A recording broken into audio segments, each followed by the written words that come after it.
अहिले हामी चाहिँ उद्धार कार्यमा छौँ। नेपाली सेना सशस्त्र प्रहरी लास्ट चाहिँ त्यहाँनिर झुनिराखेको अवस्था, घरमा झुनिराखेको अवस्थामा छ।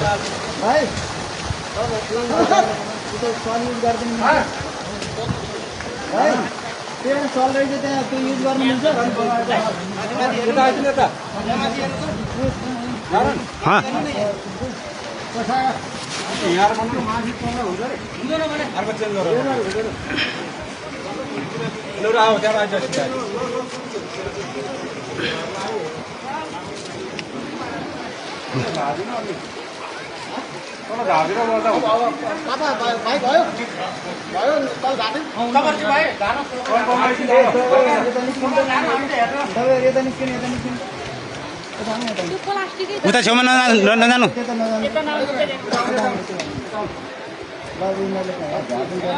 भाइ तपाईले यस्तो एकछिन निस्केको थियो नि हामीले निस्केको नि त्यसपछि अनि कार लाग्यो ढुङ्गाले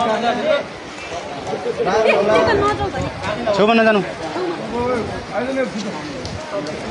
यो चाहिँ बैरिनी पृथ्वीराज महाराजको बैरिनी, धादिङ बैरिनी।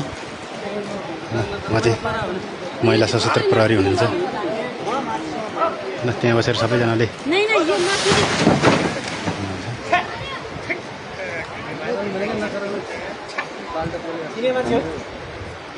के छ सर, के गर्नुपर्छ भन्नुहोस्।